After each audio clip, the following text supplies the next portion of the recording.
morning. It is Tuesday and week 2 of doing a tiny painting every day. So we're day 10? So far, it has not been that difficult. I feel like as soon as I say that, all hell is gonna break loose. So far, it's really been not much of a problem because it's like 25 minutes. So I can usually spare that even on intense days.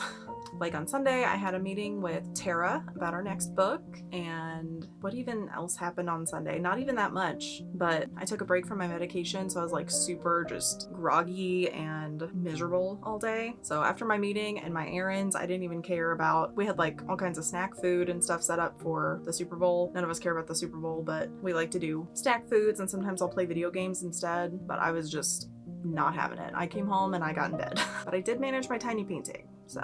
But yeah, I was so exhausted from having a busy weekend that yesterday I was just like, you know what? I'm just gonna stay in bed and watch Bridgerton all day. And that's what I did. But I did get out of bed long enough to do my tiny painting, so. The new season of Bridgerton came out, but I'm so behind because I only ever watched season 1 and then like an episode of season 2, and now all of a sudden we're on, season 4? So I've been binging, and that show is just so beautiful. There are so many shots where I'm just like, this would make such a beautiful oil painting. I don't know. Maybe I'll do some film studies at some point.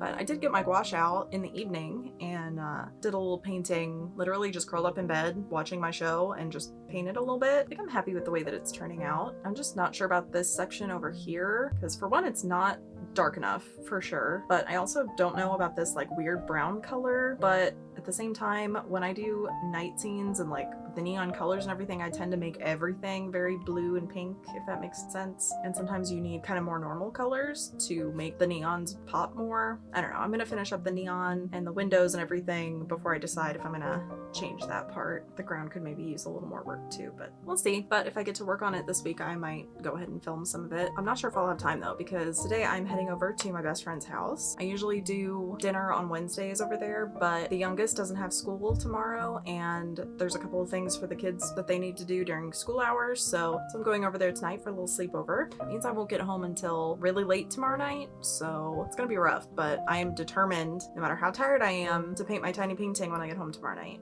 I can't really do it over there. I guess I could paint it over there, but I wouldn't film it over there because that's a bit much.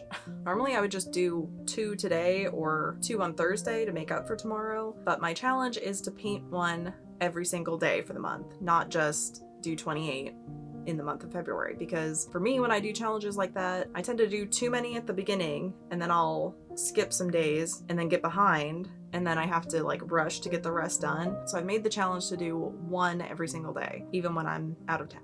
But we do paint sometimes after the kids go to bed, but I don't think we'll be doing that tonight or tomorrow because we've been watching The Traitors, which neither of us have ever watched it before. I have a friend that watches it, but I've never watched it, and we're literally only watching it because Mark Ballas is on this year, and it's really been something.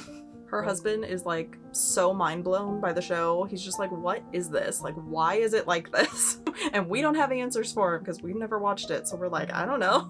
But we've been having a lot of fun making jokes and seeing what Alan's wearing every day, and it's been a good time. But yeah, she's been wanting to get into watercolor for a long time, and so for Christmas I got her a Winsor Newton watercolor palette and some paper and some brushes and a book that has a lot of simple designs and exercises that are things that she's actually interested in. It's funny because of all the mediums that I've worked with, watercolor, not my thing. I've never been able to figure it out. I know gouache is close, but like the actual watering down your paints and working from light to dark just hurts my brain. So I can help her with some things like the color theory and stuff like that, but when it comes to the actual techniques that she's learning in the book, like I get to try it with her and try to figure it out because I've never done anything like that. So anyway, I need to get my tiny painting done so that I can pack up and head out.